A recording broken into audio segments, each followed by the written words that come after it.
for our third keynote speaker, who is a heavy hitter, a major heavy hitter, one of the most important corporate executives in the world. He is the Senior Vice President and Chief Administrative Officer of the Coca-Cola Company, which I'm sure you've all heard of. He is the former head of the Africa Group at Coca-Cola Company.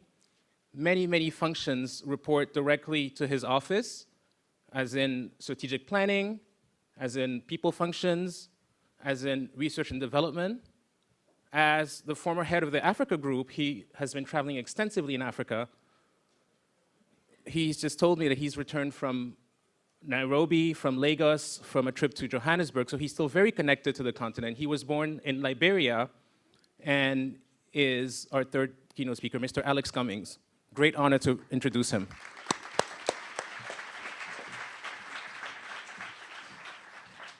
Good afternoon.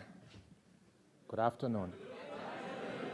This is a horrible slot, by the way, and at the end of the day. Let me start with a Chinese proverb that says, when the wind blows, some people build walls and some people build windmills. And I think everybody in this room here are going to build windmills, given the change happening in Africa. As I said earlier, this is a tough slot to be in, following Ashish this morning, whom I've heard of, like many of you didn't get to know, but he gives very good energy. Tough to follow him. Mrs. Alakija, tough to follow. And then the women's panel, I don't know who stayed here for that, but it's tough to follow a bunch of African women. The good news is that one of my homegirls was on the panel, Saran Kaba-Jones, who's sitting up here to give me moral support. So we've got all of our Nigerian brothers and sisters here. We are outnumbered, so. But it's good to be here. So what I'm going to do today, my consolation for having this slot is the fact that I get to talk about Coca-Cola, which I like to do. And I also get to talk to a lot of young, smart, innovative Africans and Africanists. And I enjoy doing both of those things. My presentation is going to be very short, and then I'll open it up for questions and answers and comments and any suggestions you have about how we can make Coke even bigger and better. I'm all ears. So a few slides to take you through. In trying to get ready for this conversation, I came across this quote from President Kagame of Rwanda. And he tweeted it from Davos, apparently. And it says, the best thing we can do for ourselves is own our own problems, own our own solutions, and write our own stories.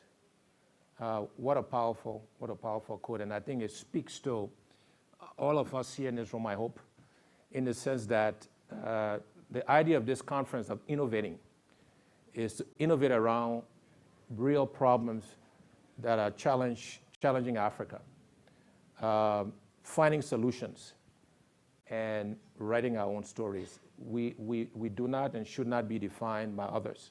We need to define ourselves and define who we are. And I think it speaks to this conference. I think it speaks to all of us in this room in terms of what we're trying to do. So a little bit about Coca-Cola. Some of these facts you may or may not know. We sell about 1.9 billion servings every day. Every second of every day, the world consumes 10,450 of our products. We have 3,500 brands. So in addition to Coca-Cola, Diet Coke, Sprite, Fanta, Minute Maid, Vitamin Water, Smart Water, many brands here and around the world. We have $17 billion brands, so at least 17 brands that sell at least $1 billion at retail. We have about 700,000 system employees, company of bottler. I think we're about the 4th or 5th largest employer in the world. 270 bottling partners, so we produce in every country that we operate, almost. And we're in every country except North Korea and Cuba. And only because the US government won't allow us to. Coke in Africa. We've been in Africa since 1928, so we've been there a long time. We're the biggest consumer products company in Africa and biggest consumer products employer on the continent. As I said, we're in every country. We produce and sell in every country, except for, I think, Equatorial Guinea is the one country where we still export into that country, but everywhere else we're physically there. We invest heavily in Africa, and we talk about reasons to believe in Africa. This is a McKinsey number that says by 2020, Africa's GDP will be $2.6 trillion. As all of you know, it's been said this morning, growing middle class, growing urbanization. The difficult part about this slide is nothing I can tell you that you haven't heard, right? But the facts, our business in Africa supports all of those facts. And we believe in the continent. The last 10 years, we've invested over $10 billion. And the next 10 years, we'll invest over $12 billion in production plants, production lines, in marketing, in glass, trucks, all the tools we need to grow our business. So we believe in Africa. And we're committed to that continent. As I mentioned, we've been there a very long time, and we'll be there, hopefully, for the next 100+ years. Innovation is about accelerating change and disrupting change. And we've heard about both of those themes today. And while we tend to focus primarily on technology when we think about innovation, we tend to think about innovation across our company, across our system, process innovation, product innovation, package, equipment, innovation in marketing, in advertising, how we connect with consumers through social media. So we think about innovation very broadly. We also think about innovation in the sense that it can be transformational or it can be incremental, right? I hate to break it to you, but not all of you are going to be involved in transformational innovation, right? Some of you will. We hope many of you will. But some of you and some of us are involved in more incremental transformation, more incremental innovation. But that's just as important, by the way. We need some of both. And it's not going to be all disruptive and all transformational. We do need some incremental changes, incremental transformation to drive some of our current challenges and opportunities. So most Coke executives never do a presentation without showing some ads, right? So I'm going to show some ads, and I'm going to show two, but the first one is just trying to look at Africa from a different perspective, to present Africa to African consumers and to others from a different perspective. And so I think it's a short 30-second ad, but I think you'll find it interesting in terms of how we're thinking about the continent. If being kind to strangers is crazy,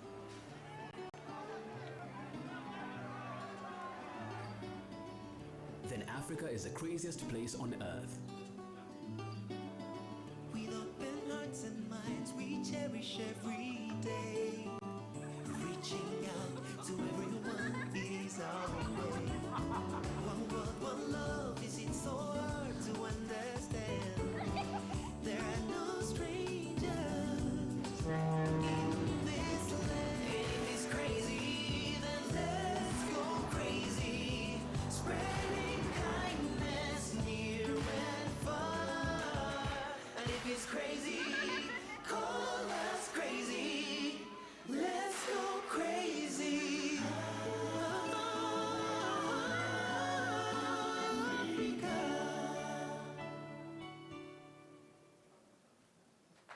Great. So again, just a different take on how we think about marketing, how we think about Africa, and really taking real local stories and making that real for people. And again, all small ways we innovate and think about our business in Africa and in other geographies around the world. Something we actually pay a lot of attention to as well is sustainability. You saw those facts about our company, our system, and we feel a moral responsibility because we do use a lot of the world's resources. And we feel an obligation and responsibility to be responsible users of those resources and to give back as much as we can to societies, communities where we live and work. So we have three areas we are focused on in sustainability. We focus on many areas, but three primary areas. Water, we are a big user of water, as you know. And within water, so we got the three W's, water, women, and well-being. And I'll talk a little bit about all three of those. But within water, we got what we call the 3 R's, right? We have a lot of acronyms at Coke. So we talk about reducing the amount of water we use. So in our facilities around the world, we're maniacal about making sure we're minimizing the amount of water we use to clean our facilities, wash our facilities. We meter everything. So we want to reduce the amount of water we use. We want to recycle as much of the water we use as possible. In the developed world, the municipalities handles all the recycling and treats the water. In developing markets, Africa, parts of Latin America, parts of Asia, all our facilities have wastewater treatment facilities where we treat the water. And we recycle that water so that it can support plant and aquatic life. So if you visit our plants where we have wastewater treatment facilities, we actually have little fish ponds, so we have actual fish. And the point is those fish should live and survive in our water, otherwise we don't put it back in the environment. So we recycle as much as we can. And then we replenish. As I speak here today, we got close to 500 water replenishment projects around the world. India, all over Africa, where we replenish water. And then we invest in a lot of water projects, like in FACE Africa and others, to make sure we're producing safe, clean drinking water for communities around the world. And we try to pair our water replenishment with sanitation and teaching people and kids sanitation. We do that in schools because there's no point having clean water if your sanitation habits are not good, and those two go hand in hand. So we do a lot of that as well. With women, we have our 5 by 20. We want to empower 5 million women by 2020. We're well on our way on that journey, and it's primarily to our supply chain. So women who sell us ingredients, women who sell our products, who distribute our products, a lot of work we do in our 5 by 20 area. And then in well-being, where we encourage healthy, active, balanced lifestyles. And again, we have projects around the world where we support that. So we have the 3 W's in sustainability. And of course, we focus on climate. We have a lot of trucks on the road, cold drink equipment. And again, we try to be responsible around all of those things because it's important to our business system, but it's important to the world. I often say to people, when we go to work for Coke, we don't lose our humanity. We want to be a part, we are a part of the world. We have kids, want to have grandkids one day, and we want to leave this world better than we inherited it, and very important to the leadership of our business. So let me give you just a few simple examples of what we're doing in this area, including some innovation. Again, perhaps not transformational, but certainly innovation from our business perspective. One of these we call MDCs, micro distribution centers. And I've gotten questions last night and today about, you go to the farthest reaches of the earth and you find a Coke product and a Coke sign. And people ask, so how do you do this? And there are several ways. The simplest answer I gave is the fact that everybody along our supply chain makes a buck, makes money. Capitalism works, right? And so, and it's by design, it's deliberate, it doesn't happen by accident. And when everybody makes a buck along that supply chain, there's a natural incentive for people to get the product to wherever. We often, and we have an example where we work with some NGOs, a project called Last Mile, and I'll get to that in a second. But NGOs often ask, so how do you do it? Well, no matter how beneficial the product is, people have to make a living. They're not going to distribute it for free. They might take a lower margin because it helps their communities, but they won't do it for free. And so the fact is, again, everybody has to make a buck along the supply chain. But the MDC concept was an innovation to help us get to some rural areas, but primarily in urban areas where our traditional trucks couldn't get to our products into the markets and into small spaces. And so we set up these micro distribution centers, primarily owned by women, where we can deliver product, and they can use push carts, they can use smaller pickup trucks, They can use motorcycles, and they distribute the product into the furthest reaches of their villages or their marketplace or wherever community they are. It's been a very successful innovation, employs a lot of people. It was started in East Africa, is exported to North Africa, to China, to our business in Vietnam. So this was an invention in our African business that is now being used in other geographies around the world. And again, an example of perhaps not a disruptive innovation, but innovation nevertheless in terms of how we distribute our products. Eco-centers, another innovation, is relatively new, but it was geared around providing clean, accessible water. And so the core of our eco-centers is a machine that produces clean water. And then around that, you build a lot of services. People can come and charge their cell phones because we provide electricity. They can buy other products, not just Coca-Cola products. So it becomes a low service center for communities, peri-urban and rural communities around Africa and Latin America. So we're piloting this. This is very new. We're piloting this in South Africa as we speak, in Peru, in Latin America, and I believe we may have a unit in Ghana, not 100% sure. But again, this is another innovation where it's not just about bringing our products to market, but it's about providing a service to communities and the entrepreneurs. Again, primarily women actually make a living, and a pretty good living. Again, here we look at the economics of all of this. We look at the margin structure, how much it costs to invest. Do we want to provide some credit or not? So we want to make sure it's sustainable, because if it's not, then it wouldn't make sense for us or for the entrepreneur. I mentioned 5x20. The two projects I mentioned contribute to that, but 5x20 is an important initiative. It's something that's global. In the US, the adaptation of this concept is to our supplier base. We have a unit in Atlanta that focuses on diverse suppliers, which is women and people of color, and we work with them to build their capabilities, to build their skills. We pay them back faster because working capital sometimes is a challenge for them, but all about empowering women. Again, if you listen to the last panel, women are going to be the savior of the world. I actually believe that, by the way.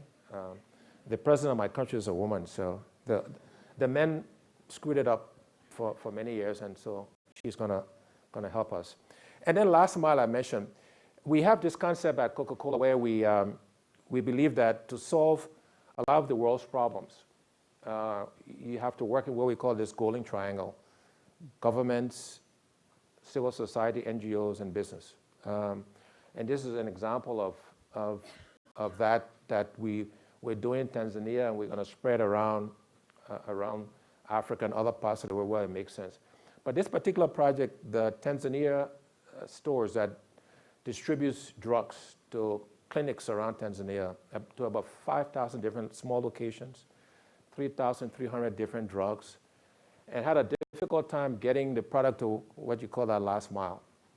So in collaboration with the Gates Foundation, the Global Fund, Accenture, and the Coca-Cola Company, we decided to take our distribution expertise. Accenture came and did some great work documenting and adapting what made sense in our distribution system for what might make sense in a quote-unquote pharmaceutical environment. And did some pilots in Tanzania, worked very well, went from 30 days delivery to 5 days at lower cost, much more efficient. And so wonderful example, again, of a different kind of innovation, different kind of collaboration between business, NGO, and the Tanzania government. And it's producing real, tangible results for the people of Tanzania. And the plan is to adapt that to other geographies, other markets around the world where there's a need for this kind of quote-unquote innovation. So that's basically my last slide, I think. I've got one last ad that I'm going to show, and then I'll open it up for questions, comments, and we'll have a conversation. I find that's the best way to interact, because I can stand up here and talk a lot and not hit any of the questions you wanted to ask me. So let me go to the ad, and we'll take some questions, and then I have one or two comments at the end. I will pray for all the people of this land, and I will hold them close to me, yeah. Together one day there'll be sweet harmony, so let's be patient peacefully. Hey, yeah, yeah. All I need is here, right here in Africa. Share to secure me for here in Africa. All I need is here, right here in Africa.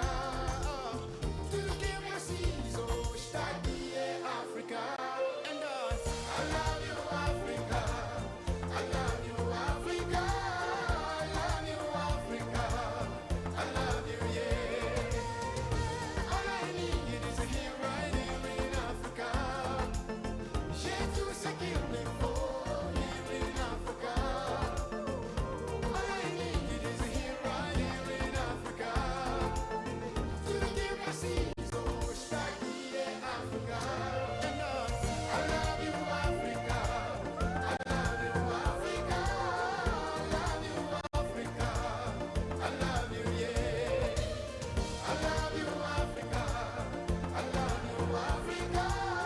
I love you, Africa. I love you, yeah.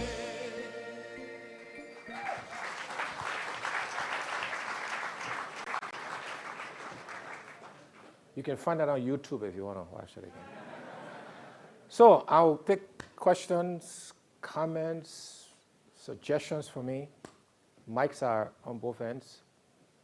And if you don't have any, that means I've done a brilliant job.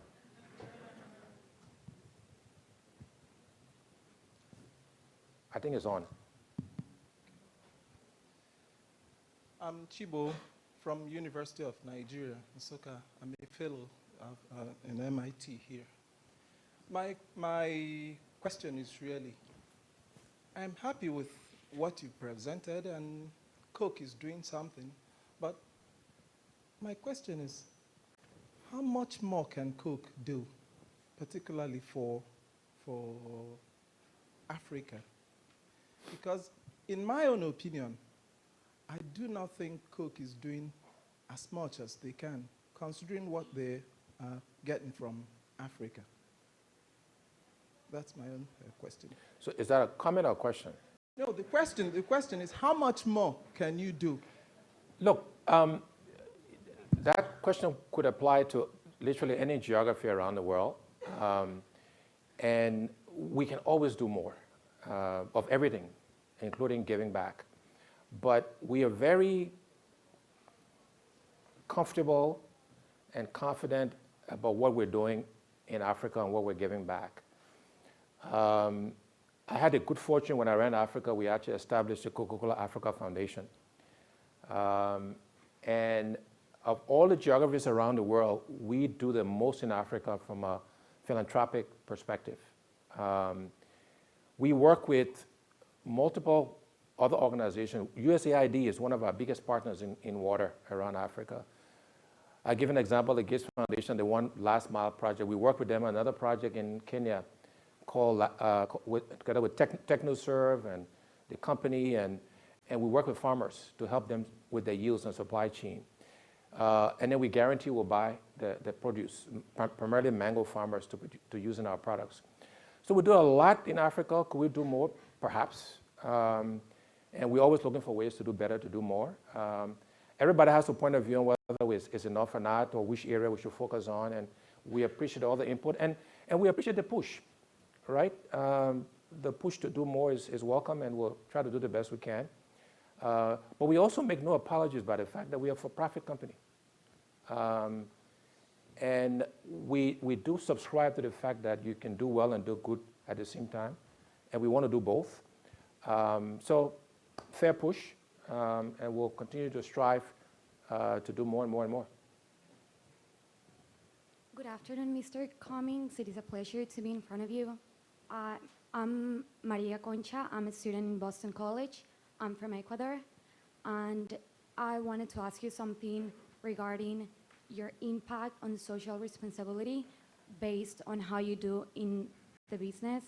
So in Ecuador, I've seen that Coca-Cola is like a very well-recognized brand, but at the same time, it is considered an exclusive brand and it's a luxury, so people cannot easily afford it. You commented in your presentation that you have like this inspiring mission that is to empower women. and you try to like involve them in the distribution channel.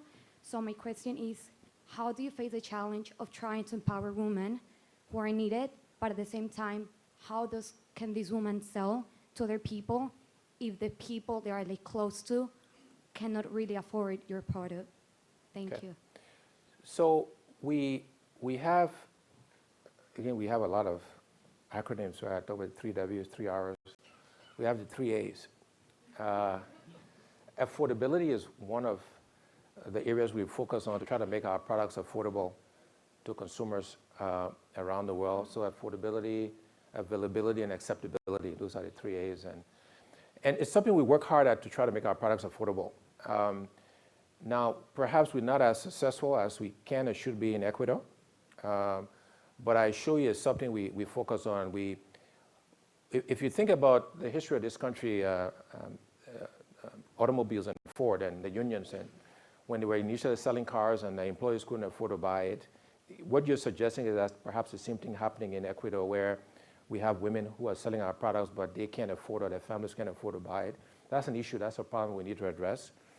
But let me assure you, we try to make our products affordable because that's how we can grow our business around the world. Latin America actually is one of our most successful geographic groups. It's an Ecuadorian guy who runs our business in Mexico today, which is one of our biggest businesses in the world, one of the highest per caps. That's not answering your question, but what I'll say is we do try to make our product affordable. We focus on that. We focus on the economics to make sure we do that. But it sounds like I need to go back and push our guys and girls. They're not doing good enough job of making that happen. But we do focus on affordability. So I'll go over here and then I'll come back here. Hi, I'm Saran Kaba-Jones from So you South can't ask me a Africa. tough question, Saran. So obesity is a major is a major public health issue here in the United States, and I'm sure around the world. And in Africa, diabetes and high sugar related diseases are a major health concern as well. What is Coke doing to address this issue? Are there any steps that are being taken to address this issue? And what can you tell us about those efforts? Thank Sure. you. Actually, a very good question. And so I'm glad Saran asked it. I'm disappointed she asked it, but that's okay. So obesity is an issue. It's an epidemic, particularly in the West, US, Western Europe, but it's an issue everywhere. So in Africa, South Africa particularly, obesity is a problem. And in pockets around Africa is an issue, and pockets around other geographies is a problem. I'll give you some facts about the US. And we're doing these studies in every geography around the world. But if you look at calorie intake in this country based on the diets, it will vary by market because diets vary. Something like 7% of calories consumed in the US come from sugar-sweetened beverages. So not just Coke, all sugar-sweetened beverages, Coke, Pepsi, sweet tea, et cetera, et cetera. So the other 93% of calories comes from everything else you consume, all right? So the math would say if you ban all sugar-sweetened beverages, you still have an obesity problem.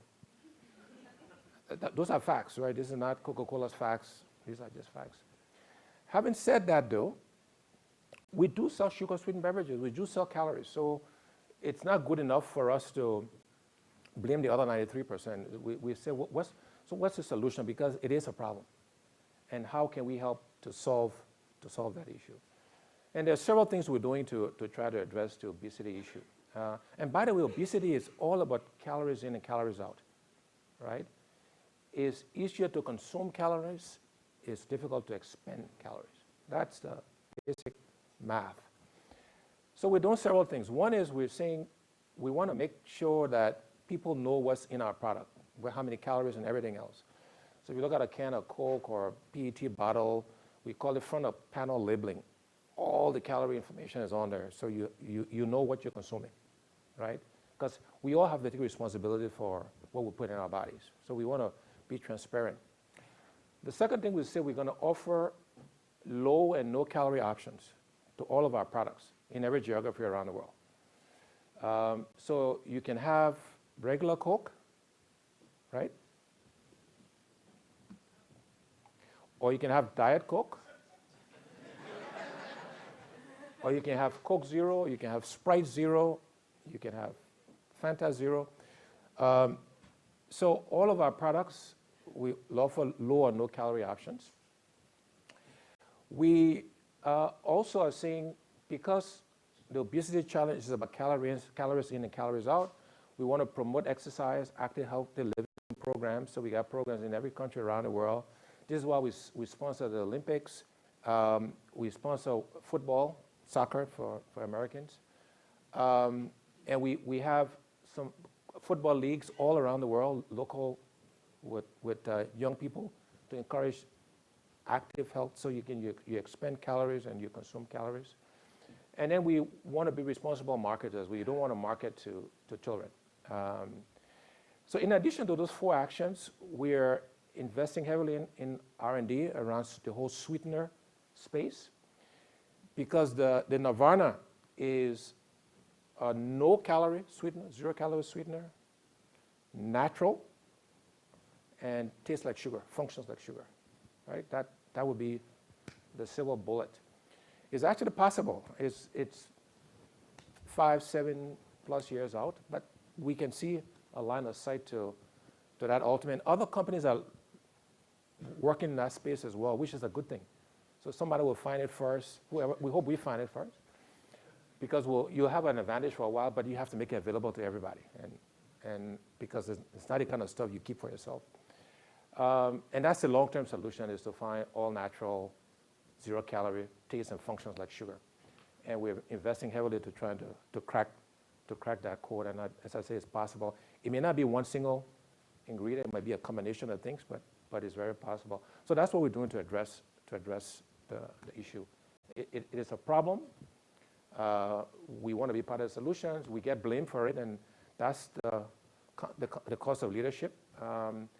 But we don't try to be defensive about it. We want to get engaged and try to solve the issue, because although we are not the problem, we contribute to the problem because we sell sugar-sweetened beverages. Yep. I'll come here and then we'll keep alternating. I got a plane to catch, so we got to manage that. All right, she's just taking the first part of my question, so I will just follow up on what she said. I'm glad you mentioned Mexico. For some time what? now. Mexico. Mexico. Yeah, as one of your key markets. Some studies have shown that more people die in Mexico as a result of obesity and diabetes than even the drug lords, kill every year.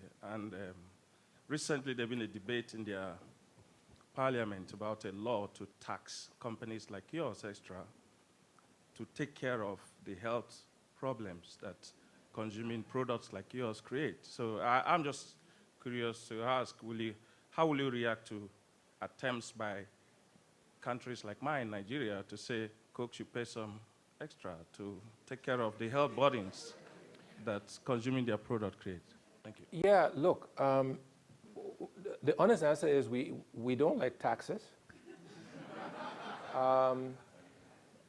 We don't think discriminatory taxes work. Now, look, we get taxed around the world, excise tax, VAT. And the question is, where do you end, right? Where do you start and where do you stop from a taxation perspective? We do pay taxes because like any other business, we got to contribute to the economic and government success and what they need to do. But we don't support discriminatory taxes. We don't think it works. Again, we don't think we are the problem, and the facts would say we're not. And so, look, you got to take this with a grain of salt, because I work for Coca-Cola, right? But I sincerely believe that is the wrong policy because it's not going to solve the issue. The issue is to get people to exercise, for people to have balanced diets. We want people to have choices. So again, you can have a sugar-sweetened Coke, or you can have a 0-calorie Coke. And taxation is not the ultimate solution. Yes. Hi, my name's Darian Hendricks. I'm an MIT alum, and I run a youth-oriented incubator. My question is a little staggered around intellectual property and innovation, and as it relates to where Coke has presence. So the first question is, how does Coke, as an American company that sees itself as a global company, manage the issue of where it distributes with governmental policies that are going on in those countries and Coke as a company? And how do you separate that? So people who are starting global companies, how do they deal with those ethical choices? The second is, where do you see R&D? Since you run R&D, where is innovation that Coke is looking for? And how could Africa or other countries play a role in contributing to innovations such as the bottle design, which was a functional concept that Coke came up with? Right. So, with regards to where we sell and distribute, as you saw on the slide, we sell and distribute everywhere. Because of our size, the brand recognition, we don't have the challenges a small company would have with regulations and stuff, meaning with corrupt practices and that kind of stuff. People know we won't do it. And because we're big and because the brand is recognized, there's never an attempt to, ask us to do something that is outside the rules and regulations. And so that's not an issue. Plus, we operate through a franchise system. We have franchise bottlers who are local, tend to be local, know the local customs, how things get done. We insist they do it the right way. And so that's another advantage we have because we have local folks running our businesses around the world, people who know the environment, who speak the language, and it makes a big difference in terms of our ability to go to market. And it's another reason why you find us everywhere. With regards to R&D, R&D is very important, and innovation very important to us. As I said, we invest a lot in the sweetener space. In packaging, we introduce plant bottles, so 30% of the PET bottle, the Dasani bottle is plant-based. We're working on 100% plant bottle. We innovate in equipment, so we innovate across the board, product, package, equipment, ingredients. And it's a very important part of our growth strategy is to make sure we're innovating. And also to think about how we disrupt ourselves. We also acquire innovation. We acquire new brands and products, both in this country and around the world, because not everything we do organically. Sometimes we have to acquire growth and acquire new brands and products. And we do that quite successfully as well. So it's both organic growth, internal innovation, R&D, but it's also acquiring technology or acquiring new brands and new products where we think we can leverage those acquisitions through our system. Yes. Hi, Paige Buchanan from the Global Business School Network. You talked a lot about doing well and doing good, and a lot of what you talked about could be defined traditionally as CSR. And a lot of what I think has been talked about today, and I hear a lot about, especially in Africa, is social entrepreneurship, responsible capitalism, doing good by doing well. And I wonder how much that plays into your thought process as you innovate and find ways to integrate doing well into being a successful business. Right. So we think about that a lot. We don't think that, continuously writing checks and giving people money is the solution. It's not sustainable as you suggest. So our 5x20 effort is all about sustainability because those women are in business, they make money as they either distribute our products or they sell goods to us. The Eco Center, which I mentioned we're piloting, it's a for-profit enterprise. They will sell our products, they will sell many other products, but it's for profit. And it's not, now we will give them a jump start perhaps, right? So we might put a piece of equipment or we might give them the first consignment of product on credit at very favorable terms, or we might donate it. We'll give them a jump start, but in the end, we believe it has to be sustainable. You can't just write checks, it doesn't work. If it's not, no matter how low the margin is or the profit is, everything you do has to have a margin so that you can reinvest in that business. So we very much believe in the for-profit model in the context of how we do our quote-unquote CSR work. So I'm getting a hook. Let me say it's been wonderful spending a few minutes having a conversation with you. I'm inspired by everybody I've heard today and everybody I've met. You know, it's all been said, Africa is doing well, Africa is rising. I hope most of you go home to your countries and help. But by the way, it's never either or. Some people may want to stay and still help from the diaspora, and that's okay. But no matter where, from what vantage point you do it, you have to stay engaged in the continent. You have to stay connected to the continent. The future of Africa depends on you. And so I wish you all the best and much success. And you know, good luck and all the best. Thank you very much.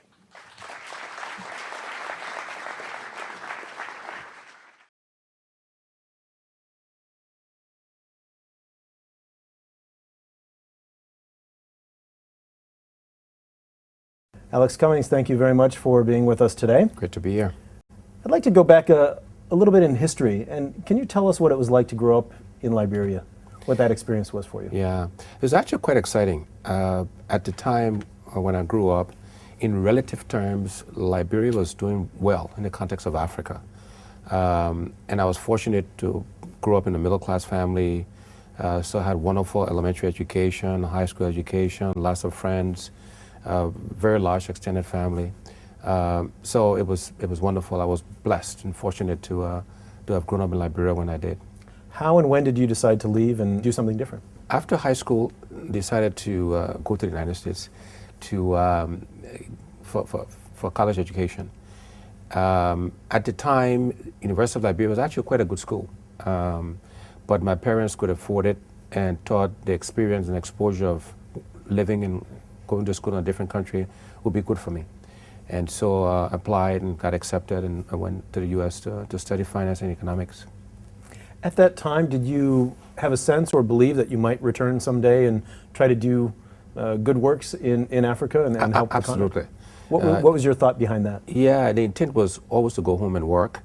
You know, growing up, I guess perhaps most young people, I wanted to be a doctor at one point and an engineer, and then I wanted to go into politics, and my parents said politics in Africa, they didn't encourage it. But I always thought I'd go home and work and contribute and be with friends and family, etc. And that was the intent. In fact, after undergraduate school, Glenn, I actually returned home and worked for 2 years in the bank, Liberian Bank for Development and Investment, and then came for graduate school, and then the military took over in Liberia. Things got a bit disabled, and then I decided to stay on in the States. As we fast forward now to your responsibilities at Coke, your portfolio is very diverse. I mean, you have legal resources, global community connections, strategic planning, infotech, et cetera, et cetera. It's a real broad scope of a position. How many people do you oversee with this? The core group in the corporate center that I have responsibility for is about 1,800 people. And then globally, that number is about close to 3,000 within the corporation. So quite a few people. To put that number in some context, we have on what we call our core concentrate business, because we own some bottlers as well, Glenn. We have roughly close to 20,000 people globally. And so about 3,000 of those people work in the functions I have responsibility for. Being a very diverse group of people that you oversee, what challenges do you face in a management sense? A few. One is to find the sort of the common thread that links everything we do together. And for me, that thread is around making sure we are functionally competent. So we want to have the best lawyers, the best human resources people, the best IT talent. We want to make sure we have a service and solutions orientation to the business, so that rather than being experts for being experts' sake, we actually taking that expertise and applying to the needs of the business, and again, providing solutions to help drive and grow the business. And so there's this challenge of making sure our people understand our business, they understand how what they do helps support the enterprise, and they're doing things every day that helps us drive profitable growth of the enterprise. And so the challenge of doing that keeps me busy. Is it the old adage, you don't have to be good yourself, you just have to hire good people? Absolutely. Sort of? I usually joke that I come to work and kind of walk down the hall and make sure all the folks, key people who work for me are there, and then I shut the door and read the newspaper. Okay. Finding that common thread, how difficult is that when you're, again, going over through so many portfolios, so many different parts of the business? Yeah. Well, there were two challenges for me, because one, I came from the operating side of the business into a staff, sort of a services organization. And the challenge there was just finding the rhythm of how the center worked versus the operating piece. And I think now, after the first 6 months, I was able to figure that out. So that was a personal challenge. And then the challenge again is getting everybody to understand their role in the portfolio, how what they do helps support the business, how what they do helps enables our bottling partners or our colleagues in the operating side of the business. And so that continues to be the challenge, to make sure we understand how what we do in legal affects what happens in human resources or in accounting or in IT, how it affects our colleagues in the field. And there's an ongoing challenge to make sure those connections are there. And the enterprise is not just working within the functions, but it's working across the functions in a seamless way. You said a very interesting phrase that I've never heard before, and that is finding the rhythm of the center. Is that a common phrase that you use? Or tell me about that and how you find that center. Well, it's oftentimes people in most corporations, you may know this claim, is there's always a natural tension between the field, folks in the operating units, and the people in the center. And part of why I was asked to take on this role was to try to bridge that gap and to try to bring a better sense in the center of how we can support the field, as opposed to being empires unto ourselves, if you will. And the reality is, we can bring the two pieces together much closer than they are today, but by definition it's going to be different. The rhythms are different. The people in the center tend to be more medium to long-term focused, as they should be. People in the field tend to be more focused on the next quarter, the next month, as they should be. So while there's a natural bridge that says we're all working towards driving shareholder value, the rhythms of the decisions you make, when you make them, the impact it has is actually different. And so for me personally, it was just adjusting to the different rhythms of, from the operating side, where volume, monthly volume, profit, market share, product quality, etc., to where in a sense there's a bit more medium term. It's a bit more creating the processes, the environment that enables the operating guys to be successful at what they do, guys and girls to be successful at what they do. This multi-headed animal that you have to now control or wrestle with or find the natural tension, as you mentioned, did you learn those skills when in university or post-university, or is that on-the-job training? It's on-the-job training, really. It's from experience.